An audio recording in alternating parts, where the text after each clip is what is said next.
جنات عدن مفتحة لهم الأبواب متكئين فيها يدعون فيها بفاكهة كثيرة وشراب يهده الله فلا مضل له أعمالنا من يهده الله فلا مضل له ومن يضلل فلا هادي له أشهد أن لا إله إلا الله وحده لا شريك له وأشهد أن محمدا عبده ورسوله لا نبي بعده اللهم صل وسلم على نبينا Muhammad wa ala alihi washabbihi ajma'in. Tapi kita lanjutkan kajian kitab syarah terhadap al-usul ats-tsalatsah tentang iman kepada hari akhir, dan kita masuk di halaman 189 atau 188 ya, kita 189 dari awal dalam Sahih Al-Bukhari ya, dari situ ya. Oke, silakan fadhal. Dalam Sahih Al-Bukhari dari hadis Ibnu Abbas radhiyallahu anhu, ia berkata, Nabi Shallallahu alaihi wasallam pernah keluar ke salah satu kebun di Madinah. Lalu beliau mendengar dua orang sedang disiksa di dalam kuburnya, dan seterusnya. Dan disebutkan dalam hadis ini bahwa orang yang pertama disiksa karena tidak menutupi diri ketika kencing, dan yang lainnya orang yang suka menyebar fitnah. Baik, jazakallah. Ini hadis tentang azab kubur. Ya, Nabi SAW pernah bersama sahabatnya beliau radhiyallahu anhu. Dia keluar ke salah satu kebun di Madinah. Sebenarnya di sini kebun yang ada kuburan di situ. Lalu beliau mendengar dua orang sedang disiksa di dalam kuburnya. Dan ini hanya Rasulullah yang mendengarnya, karena gak mungkin azab kubur itu terdengar oleh manusia. Karena dalam hadis Nabi SAW disebutkan teriakan orang yang disiksa di kuburnya itu hanya didengar seluruh makhluk kecuali manusia dan jin gak bisa mendengar. Jin gak bisa dengar, gak bisa. Rasulullah SAW diperdengarkan oleh Allah, tapi dalam konteks ini saja. Tidak untuk semua yang sedang disiksa di kubur terus Rasulullah mendengarnya, enggak. Ini sebagai ibrah saja. Allah Ta'ala kasih Rasulullah mendengar yang versi ini. Maka Rasulullah SAW juga diwahyukan oleh Allah Azza wa Jalla penyebab mengapa mereka berdua disiksa di kuburnya. Dan ini menunjukkan wallahu alam hakikatnya orang yang dikubur tersebut muslim, bukan orang kafir. Tapi ada dosa yang menjadi penyebab. Yang pertama, disiksa kuburnya karena tidak menutupi diri ketika kencing, yaitu la yastatiru min baulih. Itu sehingga dia terkena cipratan air kencing karena tidak menjaga diri dari najis. Inilah pentingnya belajar kitab Taharah, pembahasan bersuci, belajar masalah haid dan nifas, karena endingnya itu tentang nikmat kubur atau siksa kubur, belum lagi nanti bagaimana di hari akhir. Dan yang kedua, orang yang suka mengadu domba, menyebar fitnah, ini yang sahih adalah mengadu domba. Kalau adu domba tersebut ada unsur fitnah dan berita palsu, maka ini lebih buruk lagi. Adu domba dengan berita negatif yang benar, yang sahih, yang real, maka itu masuk dalam namimah, adu domba. Adapun kalau beritanya itu fitnah, tidak terbukti, bohong, maka ini lebih buruk lagi. Namimah versi, adu domba versi lebih buruk lagi. Nah, ini menjadi penyebab azab kubur. Dan kata Rasulullah apa? Kata Rasulullah besar di sini ada dua kemungkinan makna kata para ulama. Yang pertama yaitu bagi orang dua hal ini tuh tidak dianggap besar, bukan dosa besar, padahal ini dosa besar gitu loh. Yaitu bagi orang dua hal ini tuh tidak dianggap besar, bukan dosa besar, padahal ini dosa besar gitu loh. Yaitu tidak menutup diri ketika kencing atau tidak peduli dengan masalah najis, itu tuh kan dosa besar. Juga melakukan praktek namimah, adu domba, itu dosa besar. Tapi kebanyakan orang menganggap itu nggak dosa besar.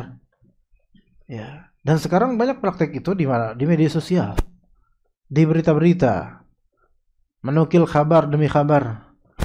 Jadi namimah adu domba itu kan aslinya kan hanya menyebar kabar, menukil omongan orang, menukil berita tentang orang sehingga orang-orang benci sama dia atau sebaliknya, ya.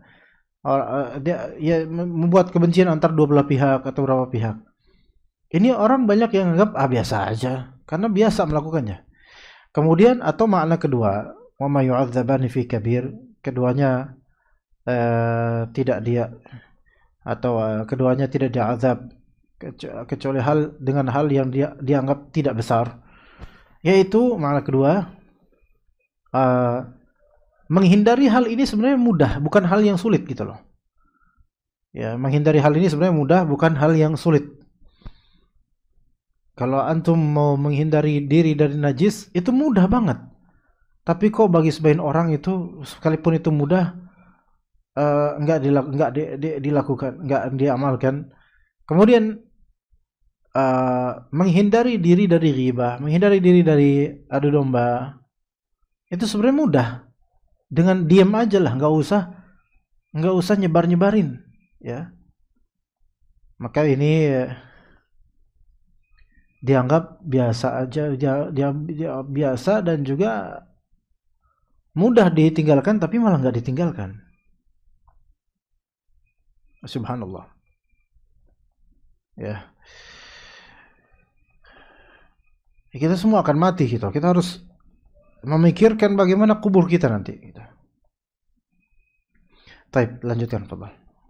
Adapun dalil indrawi menunjukkan bahwa orang tidur terkadang bermimpi menempati suatu tempat yang luas dan nyaman atau menempati tempat yang sempit sangat menakutkan dan menggelisahkan, dan mungkin ia terbangun ketakutan dari yang ia lihat dalam mimpinya, sementara ia di tempat tidur di dalam kamarnya dalam posisi semula. Tidur adalah saudara kematian. Karena itu Allah menyebutkannya dengan kata wafat. Ya, lanjut. Allah Ta'ala berfirman, Allahu yatawaffal anfusa hina mautiha wallati lam tamut fi manamiha fayumsikul lati qada 'alaiha al-mauta wa yursilul ukhra ila ajalim musamma.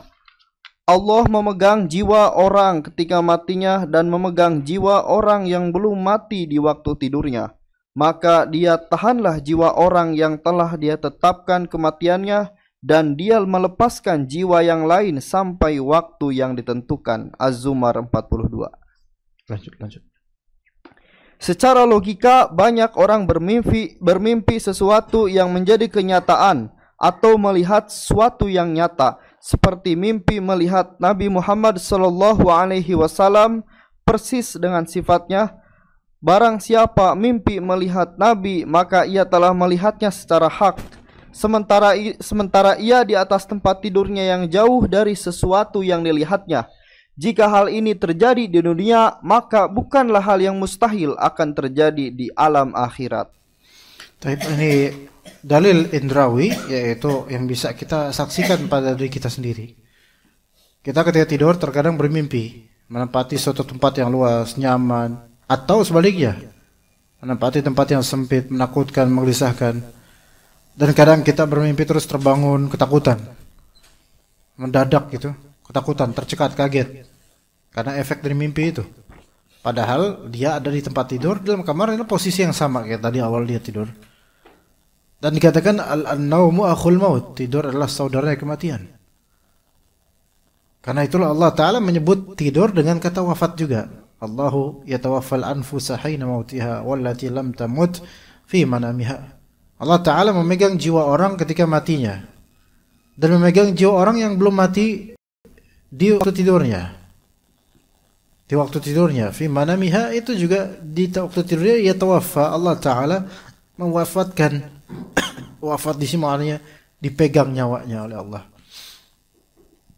Fayumsikul lati qada 'alaiha al-maut, maka Allah tahan jiwa orang yang telah dia tetapkan kematiannya. Wa yursilul ukhra ila ajalin musamma, dan Allah lepaskan jiwa yang lain sampai waktu yang ditentukan.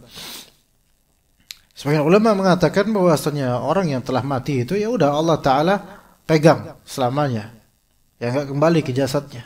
Tapi ada orang yang tidur itu Allah Ta'ala pegang ruhnya, nyawanya, namun Allah kembalikan nyawanya ini. Maksudnya sebagian dari nyawanya dikembalikan, sebagian dari nyawanya dipegang oleh Allah Ta'ala, dan Allah Ta'ala kembalikan ketika dia bangun. Dia orang yang tidur itu, sebagian dari nyawanya itu sebenarnya keluar dari jasadnya dan entah kemana sesuai dengan kehendak Allah. Gitu. Jadi orang yang lagi tidur, baik tidur di pengajian, ya, termasuk itu sebagian dari rohnya itu lagi jalan-jalan. Apalagi kalau dia mimpi, nah itu mungkin ada bagian yang rohnya masuk ke dalam suatu alam yang mungkin kadang-kadang syaitan yang mengganggunya, dan kadang-kadang merupakan kabar dari Allah Subhanahu wa Ta'ala melalui mimpinya. Nah, secara logika banyak orang bermimpi sesuatu yang menjadi kenyataan atau melihat sesuatu yang nyata. Kayak mimpi melihat Rasulullah persis dengan sifatnya, dia tahu sifatnya. Ini mungkin nggak? Mungkin bagi orang yang beriman dan mengetahui karakter dan sifat-sifat Rasulullah SAW. Coba pernah nggak antum mimpi sesuatu dan kemudian menjadi kenyataan?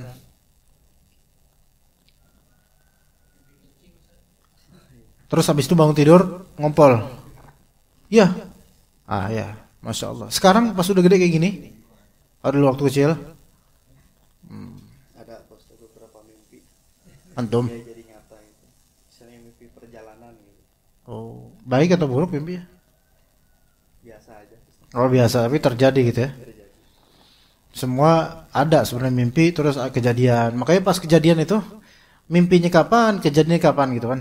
Pas kejadian kayak deja vu gitu, kayak pernah ngalamin ini deh. Sebenarnya dia pernah ngalamin itu tapi di mimpi.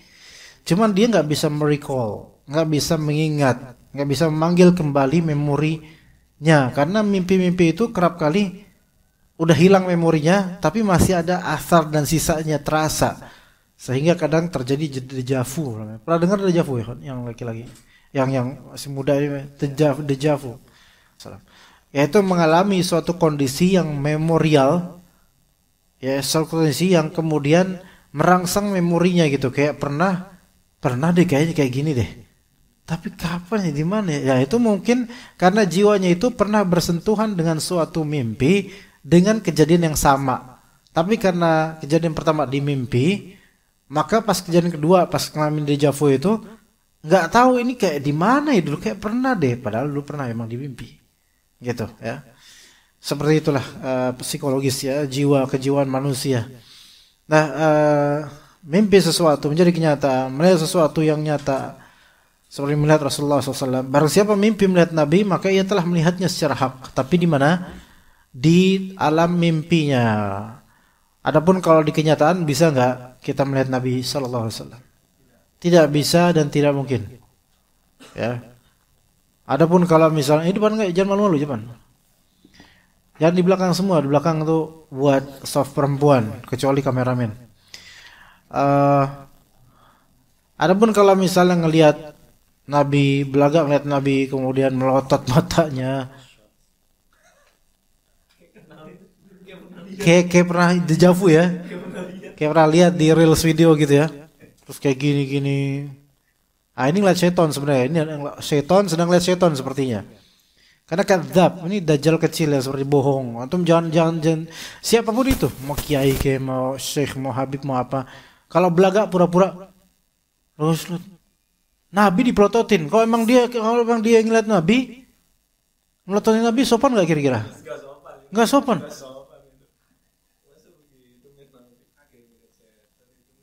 Itu kayak Ifrit ngeliat Dajjal gitu loh, kayak Nabi masa gitu. Ada nggak sahabat Nabi yang ngelihat Nabi sambil kayak gini? Orang munafik aja nggak gitu. Orang Yahudi aja nggak gitu-gitu amat. Lah ini pura-pura ngeliat Nabi terus saya ngeliat Nabi gitu. Subhanallah. Itu kadzab. Rata-rata yang kayak gitu kadzab. Orang-orang sufi biasanya itu. Ya. Barang siapa melihat Nabi di mimpinya, maka dia telah melihatnya secara real di alam mimpi itu. Sementara ia di atas tempat tidur yang jauh dari sesuatu yang dia lihat. Ini jika hal ini terjadi di dunia bisa, maka bukan hal yang mustahil terjadi di dalam akhirat. Terutama kasus-kasus sihir, itu seringkali dia mimpikan ini, mimpikan itu. Dia di tempat mana gitu, tempat gelap, tempat ini. Yang itu nggak ada di situ, tapi di suatu tempat jauh di sana, di sumur lah, di kuburan, di mana nuansanya itu kerasa banget. Padahal dia jasadnya lagi di kamar tidur. Kalau itu bisa di alam manusia, di alam dunia ini bisa, maka apalagi dengan alam barzakh yang bisa jadi lebih canggih lagi dibandingkan alam dunia. Allah lebih tahu bagaimana, ya. Taib, fadl. Adapun alasan ingkarnya mereka, seandainya mayat dikeluarkan dari kuburnya, maka tidak kita dapati perubahan terhadap sempit dan luasnya kuburan tersebut. Jawaban bagi mereka sebagai berikut. Pertama, anggapan dan alasan di atas adalah keraguan-raguan yang timbul dari rekaan akal semata yang tidak boleh dipakai untuk menentang apalagi menolak dalil-dalil syar'i. Jika kita mau merenungkan dalil-dalil syar'i yang ada, niscaya hilanglah keraguan-keraguan seperti itu. Sebab alasan dan anggapan yang mereka buat itu tidak benar. Berapa banyak orang mencari pendapat yang benar dikarenakan pemahamannya yang keliru. Kedua, alam kubur termasuk alam gaib yang tidak bisa dibuktikan. Tadi mencaci, bukan mencari. Oh iya, dikarenakan banyak orang yang mencaci. Berapa banyak orang mencaci pendapat yang benar dikarenakan pemahamannya yang keliru. Kedua, alam kubur termasuk alam gaib yang tidak bisa dibuktikan hakikatnya dengan panca indera. Jika bisa disaksikan dengan panca indera, maka hilanglah faidah keimanan terhadap sesuatu yang gaib dan akan sama saja orang beriman dan orang yang ingkar tentang masalah gaib. Ketiga, siksa dan nikmat kubur. Sempit dan lebarnya alam kubur hanya dirasakan orang yang meninggal saja, seperti orang yang mimpi melihat sesuatu yang menyenangkan atau menyedihkan. Bagi orang lain, dia tidak mengalami perubahan dan kejadian apa-apa, bahkan ia tetap di tempat tidurnya, seperti yang terjadi pada diri Nabi Shallallahu Alaihi Wasallam di saat beliau menerima wahyu di tengah-tengah para sahabatnya. Beliau mendengarkan turunnya wahyu, tetapi para sahabat yang ada di sekitarnya tidak mendengarkan. Bahkan malaikat tersebut datang menyerupai seorang laki-laki untuk memperdengarkan wahyu kepada Nabi Shallallahu Alaihi Wasallam. Sementara para sahabat di sekitarnya tidak melihat malaikat tersebut dan tidak mendengarkan suara apapun. Ya, jadi alam kubur itu alam gaib. Dan ini gaib yang mutlak, yang tidak bisa dibuktikan. Bagaimana dengan panca indera? Dibuktikan hakikatnya, bagaimananya itu dengan panca indera enggak? Kita digaibkan bagi kita. Kalau misalnya alam gaib seperti alam kubur ini bisa disaksikan dengan mata, dengan pikiran, maka apa faedahnya terus? Apa faedahnya kematian? Ya. Gitu loh. Kalau misalnya nih alam ruh, alam barzakh bisa kita lihat. Terus apa faedahnya ke alam barzakh? Ada faedahnya alam kematian? Ya. Sama seperti yang mereka bilang roh gentayangan, roh arwah penasaran, apa gentayangan sana sini, bangkit dari kubur. Kalau malam 40 kalau enggak ada ritual maka akan digedor-gedor rumahnya oleh mayit. Terus ngapain mati kalau ente masih mampir gitu kan? Coba ngapain coba mati?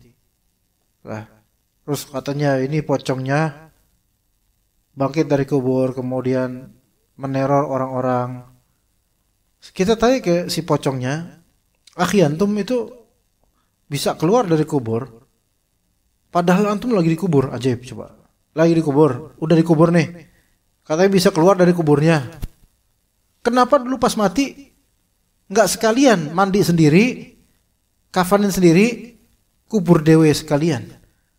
Orang di dalam kubur aja bisa apa? Bisa bangkit dari kubur. Itu gimana caranya? Coba. Kita yang tangannya normal aja nggak bisa bangkit dari kubur. Nah, apa faedahnya terus kematian? Apa faedahnya terus dikafanin kalau ternyata masih bisa bangkit dari kubur? Terus begitu juga, apa faedahnya adanya alam barzakh yang gaib kalau ternyata kita bisa ngelihat yang gaib? Makanya Allah hijabkan semua itu, Allah tutup semua itu agar menjadi rahasia. Kalau siksa kubur itu diketahui langsung oleh orang, bisa dilihat oleh orang, bisa direkam audionya, kemungkinan besar orang-orang pada taubat semua, nggak ada orang kafir nanti. Ya, auzubillah min dzalik, itu akidah yang menyimpang. Kalau misalnya ada rekaman audio, ada beberapa orang yang mereka ngerekam di kuburan, naruh di dalam kuburan tape recorder atau semisalnya untuk menyimak apa yang dia ada di kubur dari siksa atau apa. Maka terus diupload ke YouTube atau lainnya. Dan diantaranya mungkin ada suara teriakan yang banyak, teriakan orang. Wallahu alam, itu bisa jadi pertama mungkin editan. Bisa. Kedua, mungkin itu suara distorsi. Yang wallahu alam. Tapi kalau dibilang seperti itulah azab kubur, nggak bisa kita pastikan itu suara azab kubur. Seperti itu, wallahu alam, nggak bisa. Apalagi itu akan menimbulkan fitnah. Sekarang kalau misalnya rekaman atau tape tersebut, recorder tersebut ditaruh di kuburannya Fulan bin Fulan, terus dengar apa? Teriakan. Akhirnya jadi fitnah satu desa. Fulan lagi diazab di kuburnya. Kesian banget. Bener atau enggaknya itu terjadi alam barzakh dia, tetap kita nggak boleh kepo dalam masalah ini, nggak perlu tahu. Nggak perlu kita review tiap kuburan. Ini sepi nih, pasti lagi enak dia lagi tidur. Ini ramai nih, bersuara-suara nih, pasti. Gimana? Nggak mungkin, nggak bisa seperti itu, nggak bisa jadi ibrah juga apa yang terekam di situ. Bisa jadi syaitan juga manipulasi, bisa aja menimbulkan suara-suara. Bukankah sebagian dari kuburan-kuburan itu dibuat ada suara oleh syaitan supaya orang meyakini ada sesuatu di dalamnya, atau karomah, atau azab, atau nikmat. Kadang-kadang lewat di kuburan tertentu, orang-orang pada meyakini apa? Ada pengalaman beberapa orang desa itu lewat kuburnya dia, kalau malam ada suara teriak, ada suara nangis. Kesian banget tuh orang tuh. Padahal itu suara kuntilanak, suara syaitan. Untuk memfitnah penghuni kubur ini supaya dianggap lagi kena azab. Atau untuk mendramatisir sehingga para penduduk desa mereka mempercayai khurafat dan mempercayai mereka takut lewat situ, sehingga mereka takut sama jin, sama syaitan. Itu tujuannya. Ya, ini nggak ada yang bisa merecord atau merekam persisnya bagaimana azab kubur atau nikmat kubur. Ya. Itu gaib bagi kita, dan kubur itu masa depan kita. Kubur itu masa depan kita. Allahu alam, nanti bagaimana kita berharap pada Allah Ta'ala dengan kesendirian ketika di kubur itu. Semoga Allah Ta'ala maafkan kita dan membuat kita mampu menjawab pertanyaan-pertanyaan di kubur, dan Allah Subhanahu wa Ta'ala berikan kubur kita kubur yang luas, yang tidak ada siksa di dalamnya. Allahumma amin. Oke, lanjut coba yang keempat. Fadhal. Daya nalar dan penangkapan makhluk sangat terbatas, sebatas yang diberikan oleh Allah yang tidak mungkin bisa menangkap segala yang ada. Langit yang 7, bumi beserta isinya, dan segala sesuatu yang ada bertasbih kepada Allah secara hakiki. Terkadang tasbih tersebut diperdengarkan kepada sebagian makhluknya, akan tetapi kita tidak dapat mendengarkannya. Dalam hal ini Allah Subhanahu wa Ta'ala berfirman, Tusabbihu lahus samawatus sab'u wal ardu wa man fihinna wa in min syai'in illa yusabbihu bihamdih walakin la tafqahuna tasbihahum. Langit yang 7, bumi dan semua yang ada di dalamnya bertasbih kepada Allah, dan tak ada satupun melainkan bertasbih dengan memujinya, tetapi kamu sekalian tidak mengerti tasbih mereka. Al-Isra ayat 44. Oke, ini jadi logika manusia terbatas, dan itu sengaja Allah Ta'ala batasi. Yang manusia ini hanya sebatas yang apa yang Allah batasi aja pemahamannya, pengetahuannya. Segala yang detail dari kehidupan ini masih terlalu banyak pengetahuan yang tidak kita ketahui. Coba antum lihat aja rumput-rumput, tumbuhan itu, pohon-pohon itu tuh. Apakah antum tahu nama setiap pohon yang antum lalui di jalanan? Gak tahu. Apakah misalnya bambu aja, pohon bambu, yang kata sebagian orang ahli khurafat itu tempatnya genderuwo dan monyet-monyet. Mungkin yang ngomong kayak gitu kali ya, genderuwonya ya. Jadi khurafat. Nah, bambu-bambu itu coba. Ada berapa macam bambu di dunia ini? Banyak. Jangankan macamnya. Bambu itu bukan pohon. Bambu itu bukan pohon, ya kan, Bah? Secara saintifik tanaman, bambu itu bukan pohon. Dia masuk ke genus grass. Dia masuk ke dalam rumput. Bambu itu rumput, ikhwan. Dia bukan pohon. Gitu. Oke, para politikus mereka sangat suka memanfaatkan orang-orang awam. Bingung nggak tuh? Orang ngomong kok nyambung di situ. Kenapa para politikus suka memanfaatkan orang-orang awam? Antum tahu nggak orang awam biasanya dia di English apa namanya? Grassroots, akar rumput. Kan? Akar rumput tuh orang-orang awam. Politikus, orang-orang pejabat terkenal atau orang-orang yang pengen jadi presiden, gubernur ini itu. Dia manfaatkan siapa? Suaranya orang-orang awam. Apa kaitannya dengan bambu, ikhwan? Tahu nggak kaitannya dengan bambu apa? Tumbuhan apa yang paling laku kalau ada pemilu, menjelang pemilu? Tumbuhannya paling laku apa? Bambu, enggak? Hah? Bener kan? Di mana-mana itu berapa ratus ribu atau berapa juta batang bambu di jembatan, di rumah orang, di ini pakai bambu semua. Jadi dimanfaatkan bambu itu. Nah, bambu pagar laut. Pagar laut juga. Pagar misterius tiba-tiba ada sekitar berapa kilo gitu kan. Subhanallah. Subhanallah itu. Nah, bisa seperti itu. Padahal itu apa aslinya? Dia termasuk grass, rumput. Dan di masalah seperti ini aja, bambu aja dengan mungkin jenisnya itu hanya seberapa lah model-modelnya. Yang di Jepang bambunya beda sama bambu di sebagian Indonesia. Itu aja semua manfaatnya, apakah semua kita bisa eksploitasi pemanfaatnya? Belum semuanya.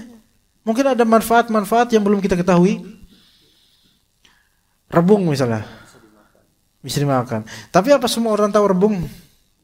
Enggak. Ini pengetahuan tentang satu jenis tanaman aja itu masih dibatasi gitu loh. Manusia nggak bisa ngambil semua ilmu. Tumbuhan-tumbuhan yang asing bagi kita itu bisa jadi obat, bisa jadi ini, bisa jadi itu. Kita nggak tahu obat apa. Semua ada manfaatnya, sebenarnya bisa aja ada manfaatnya. Hanya saja akal kita terbatas. Itu yang zahir tampak pohon-pohon. Sekarang yang gaib, apalagi lebih terbatas lagi. Ya begitu. Oke, dalam hal ini Allah Ta'ala berfirman, "Tusabbihu lahu as-samawati as-sab'u wal ardu wa man fihin, wa in min syai'in la yusabbihu bihamdihi walakin la tafqahuna tasbihahum." Langit yang 7, bumi dan semua yang di dalamnya semua bertasbih kepada Allah. Dan tidak ada sesuatu pun melainkan bertasbih dengan memujinya. Tetapi kalian semua enggak mengerti tasbih. Tasbih semua makhluk, bahkan batu, tumbuhan. Dan dalam ilmu biologi itu sebenarnya tumbuhan itu termasuk makhluk yang memiliki kehidupan dengan karakter tersendiri. Bukan karakter seperti hewan, binatang, manusia, jin, bukan karakter. Jin aja punya kehidupan dengan karakter sendiri, kawan. Karakternya beda kehidupannya dengan manusia. Kalau manusia dengan hewan ada keserupaan karakter, tapi itu pun hewan sebagian dari karakternya itu kehidupannya beda gitu loh. Ya. mikroba, bakteri, virus, itu ada kehidupan di situ. Tapi beda kehidupannya. Tanaman juga memiliki denyut-denyut yang Allah lebih tahu. Kata pakar biologi begitu. Tanaman pun memiliki denyut-denyut yang itu mungkin bahasa dia atau kehidupan dia. Di zaman Nabi SAW pernah ada satu bongkah tanaman atau batang yang menangis seperti tangisan bayi. Para sahabat bingung melihat, ini siapa ya Rasulullah? Itu adalah batang tersebut. Dia menangis karena merindukan bacaan-bacaan ayat yang biasa diperdengarkan di mimbar. Itu bisa terjadi seperti itu. Ada sebongkah batu dulu pernah salam kepada Nabi SAW. Sebongkah batu salam kepada Nabi SAW. Maka kalau Allah Ta'ala ingin membuatnya berbicara, maha mampu Allah Ta'ala untuk memudahkannya. Ya, jadi kita ini terbatas banget pengetahuannya, subhanallah. Semua binatang itu bertasbih kepada Allah dengan bahasa masing-masing. Baik, lanjut, fadhal. Seperti halnya jin dan setan yang lalu lalang di muka bumi siang malam, telah datang sekelompok jin kepada Rasulullah Sallallahu Alaihi Wasallam untuk mendengar beliau membaca Al-Quran. Setelah selesai mereka kembali pada kaumnya untuk memberikan peringatan dan ancaman. Meskipun demikian, tak seorang pun yang dapat melihatnya. Demikianlah, begitu banyak yang tidak terlihat dan terjangkau oleh kita. Dalam hal ini Allah Subhanahu wa taala berfirman, Ya bani Adam la yaftinannakumus syaitanu kama akhraja abawaikum minal jannati yanzi'u anhuma libasahuma liyuriyahuma sawatihima innahu yarakum huwa wa qabiluhu min haitsu la tarawnahum inna ja'alna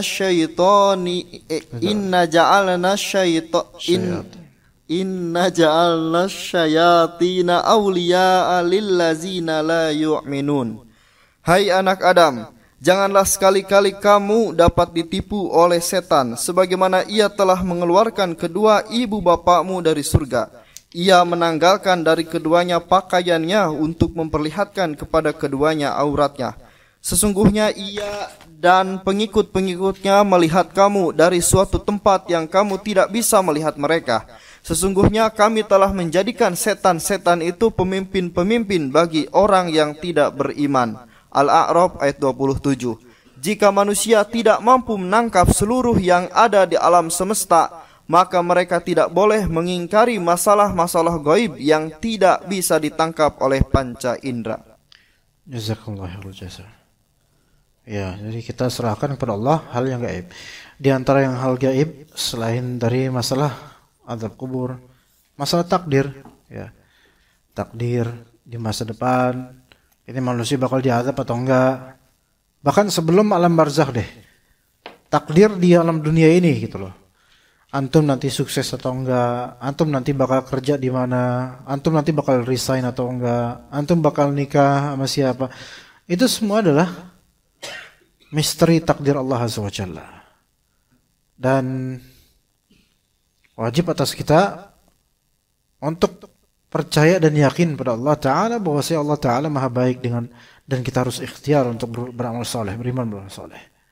Ya, jadi jangan terlalu dipusingkan dengan masa depan karena jatahnya semua sudah ada, sudah Allah Ta'ala persiapkan semua. Tinggal kita itu bagaimana beriman dan beramal saleh. Itu ini aja. Allah jamin semuanya insyaallah. Ya begitu, wallahu a'lam. Materi sampai sini insyaallah. Jika ada pertanyaan dipersilakan. Fadhal.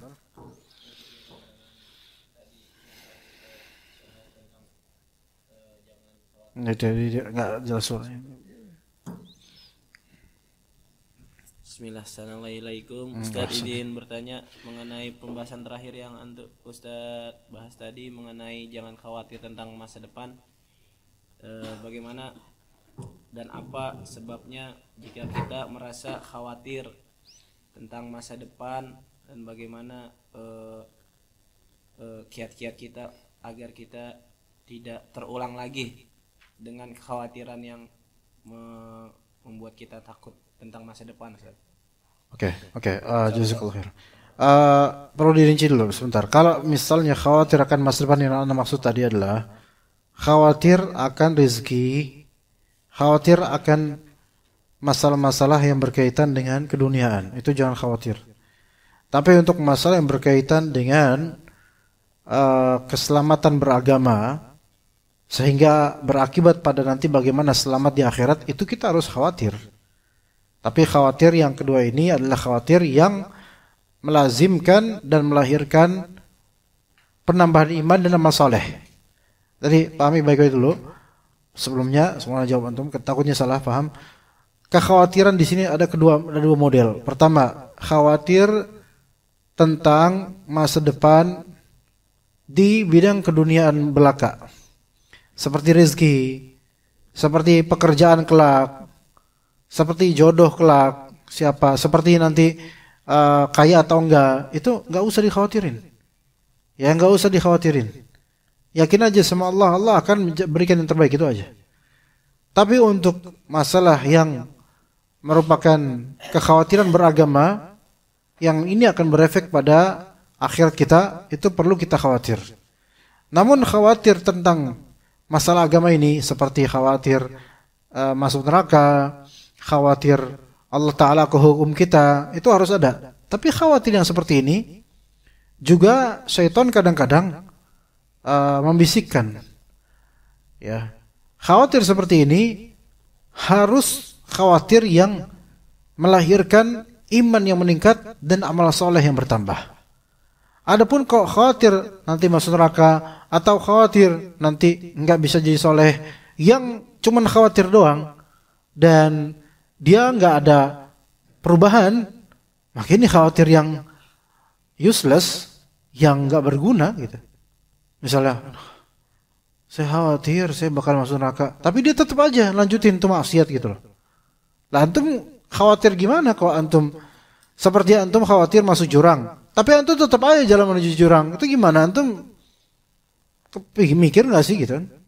Kalau emang khawatir betul-betul, maka jangan lanjutin, gitu ya. Seperti itu.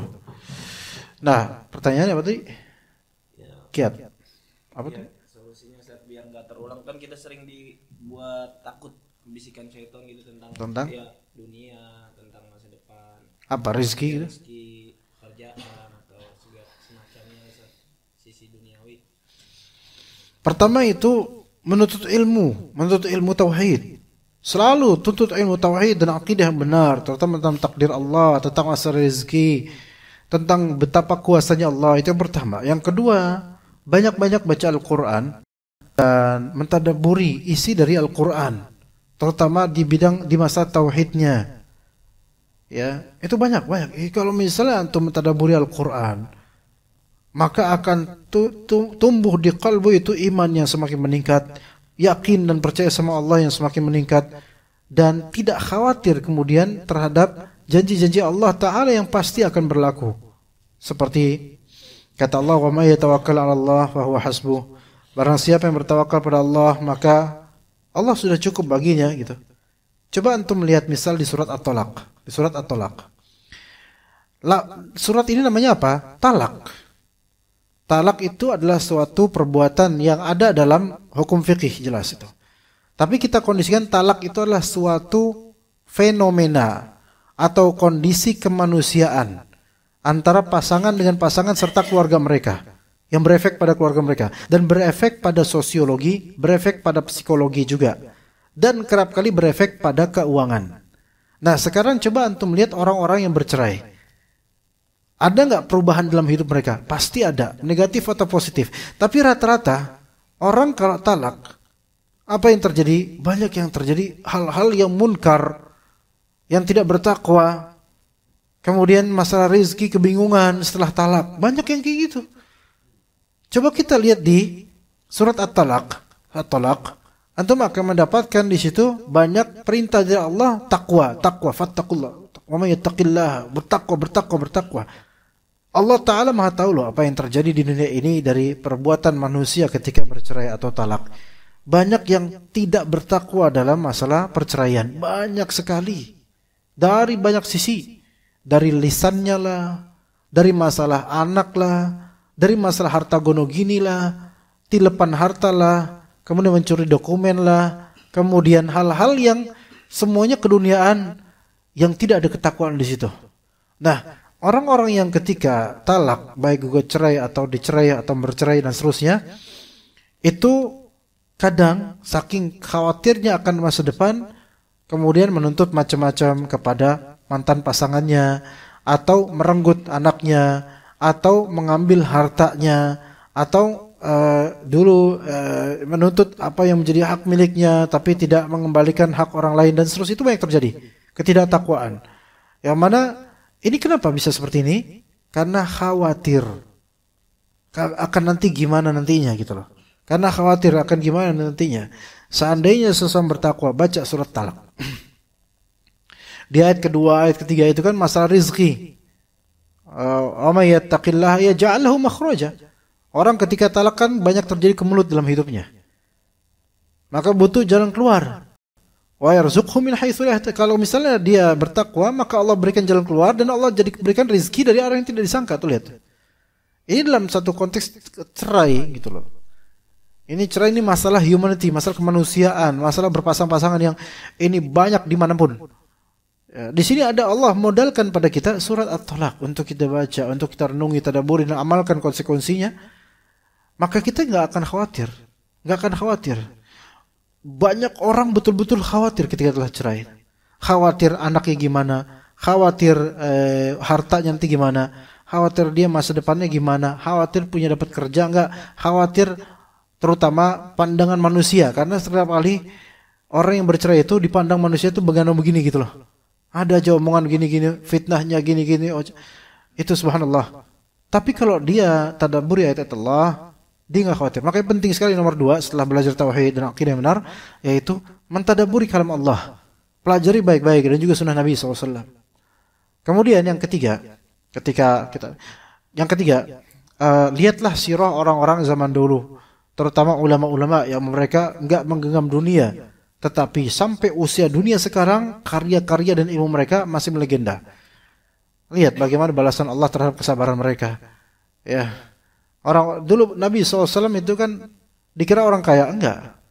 Khalifah-khalifah ketika dulu kaya, kemudian menjadi khalifah banyak mengeluarkan hartanya.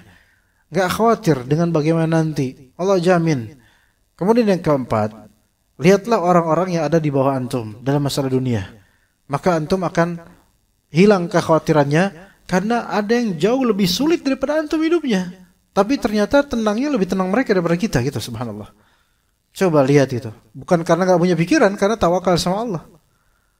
Ya, maka apa yang kita khawatirkan sekarang? Apa yang antum khawatirkan? Anak.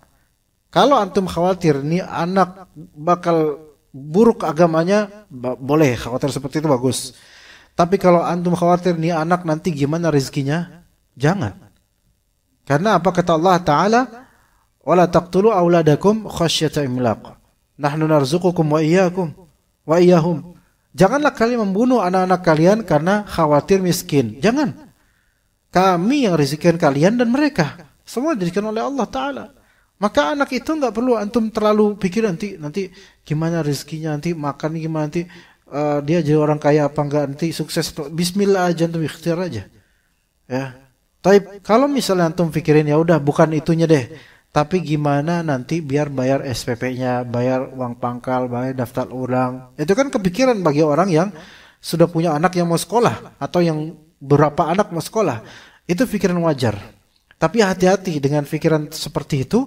Kadang-kadang syaitan menghembuskan isu-isu di pikiran kita supaya kita nggak bertawakal, supaya kita overthinking, supaya kita nggak dijamin sama Allah gitu pikirannya.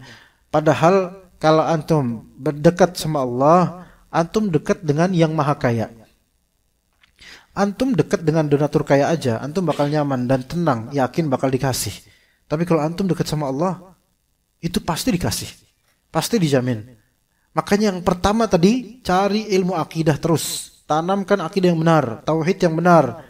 Maka Allah Ta'ala jamin. Deketin Allah Azza wa Jalla. Ya, sekarang betapa banyaknya keluarga yang sukses. Padahal dulu keluarga yang sukses banyak anak banyak, Mereka sekolah semua, sekolah tinggi semua. Itu ada beberapa keluarga itu. Kalau antum tanya ke bapaknya atau ibunya, ada ujiannya nggak bu? Kalau ditanya ujian mah banyak banget mah ujian. Dari awal dulu sampai kapan ujian itu ada. Tapi kenapa mereka berhasil? Tawakal sama Allah. Ternyata jadi anak-anaknya. Padahal kalau dipikir-pikir secara logika ini nggak mungkin terwujud, saking mungkin uang nggak begitu ada dulu, kerjaan bapaknya paling cuma apa? Ya. Tapi ternyata bisa ngehidupin anak-anak itu, bisa menyokolahin sampai tinggi. Rezeki dari Allah bukan dari bapak itu. Gitu. Jadi jangan nalarkan kemampuan kita yang terbatas dengan kemampuan Allah Taala yang tidak terbatas. Gitu. Ya. Seperti itu. Ya, mudah-mudahan Allah Taala menjadikan kita orang dapat hidayah sehingga tenang. Fadl. Sok atau ya. Mangga ya. Mending mapan dulu atau nikah dulu gitu. Kan di keduanya ada kekhawatiran juga. Kalau mapan dulu kan khawatirnya takut istrinya kelamaan gitu si ceweknya. Nah, kalau nikah dulu kan takut itu rezekinya ya. Nah, gitu. Pada asalnya seseorang itu tidak bisa disebut mapan kalau belum nikah. Pada asalnya seseorang nggak bisa disebut mapan sebelum menikah. Iya beneran. Anda nggak pernah mengakui seorang bujang itu mapan, nggak pernah Anda akui. Iya, walaupun banyak duit. Itu bagiannya bukan mapan. Miskin. Kenapa? Pasangan itu aja nggak punya. Gitu loh. Iya beneran. Gini loh. Kalau antum bilang, mapan itu apa? Kalau antum hanya melihat kemapanan itu adalah memiliki harta. Sekaya-kaya orang, dimanapun dia, kalau belum punya pasangan hidup, maka belum disebut. Coba ini. Siapa dulu yang pertama kali di surga dari manusia? Coba. Nabi Adam di mana dulu? Surga kan? Kemudian sendirian enggak? Sendirian. Itu surga loh. Itu surga, bukan santri, surga. Apa aja ada. Tapi beliau sendirian. Akhirnya Allah Ta'ala kasih beliau apa? Jodoh. Siti Hawa. Paham gak di sini? Surga aja yang mapannya seberapa coba mapan? Antum mau sampai antum punya satu bumi nggak ada apa-apa yang bandingin surga. Makanya kata ada antum sampai mapan kapan kalau belum punya istri mah nggak bakal diakui mapan. Terus gimana dong? Nikah. Antum ganteng, masya Allah. Walaupun nggak tahu sih siapa yang mau sama antum, nggak tahu. Cuma antum antum ganteng, masya Allah. Antum udah punya suami belum? Belum punya istri belum antum? Udah. Tuh lihat, ganteng banget kan? Tuh. Gantengnya orang kalau punya suami, punya istri, gantengnya nambah karena beban hidupnya itu nambah gitu. Iya. Coba antum nikah, baru kemudian kalaupun antum banyak duit, baru disebut mapan. Ada orang nikah, udah nikah nih. Dia uang sekian wae gitu. Dia cuman buat istrinya atau buat anaknya ada gitu. Ada orang kaya, belum nikah, mana yang lebih afdol? Secara zat mana yang afdal? Yang udah nikah. Benar. Begitu, karena dia lebih lengkap di sini sekarang. Seperti itu. Maka kalau ditanya lebih afdal yang mana, mapan dulu baru nikah atau nikah dulu baru mapan? Mapan dulu baru nikah itu nggak ada. Karena dia nggak bakal bisa disebut mapan kecuali kalau dia udah nikah. Gitu. Adapun anggapan orang harus mapan dulu baru nikah, enggak. Itu bukan prinsip ana sebenarnya, enggak suka dengan prinsip kayak gitu. Betul antum punya modal betul. Tapi enggak disebut mapan kayak gitu. Enggak disebut mapan. Dan jangan nunggu mapan baru nikah, jangan nunggu mapan. Emang butuh punya modal dulu buat bayar ini itu, ya betul. Tapi jangan nunggu antum tuh kayak punya punya rumah dulu atau udah beli rumah walaupun masih nyicil. Coba beli rumah tapi masih nyicil. Ini mapan enggak? Enggak kan? Enggak sama aja. Kalau mau disebut mapan susah. Apa kriteria mapan gitu loh. Harus kayak Bill Gates dulu baru mapan? Gitu. Kalau antum memang sudah ada calon dan hati antum sudah benar-benar ingin menikah, maka cepat-cepat, jangan nunggu mapan. Karena kemapanan itu nggak bakal datang ke antum sebelum antum nikah dulu, baru datang insyaallah. Apalagi antum wajah-wajah orang kaya antum tuh. Iya. Hakikatnya mungkin nggak kaya, cuman ada lah modal muka kaya kan lumayan lah gitu kan. Ya bismillah aja lah. Dinotis Pak itu orangnya Pak ya, dinotisnya. Member antum, siapa tahu dia menikah gitu. Baik, kita cukup sampai sini insyaallah. Barakallahu fikum jami'an. Wassallallahu ala nabiyina Muhammad wa ala alihi washabihi ajma'in. Subhanakallahumma bihamdika asyhadu an la ilaha illa anta astaghfiruka wa atubu ilaik. Assalamualaikum warahmatullahi wabarakatuh.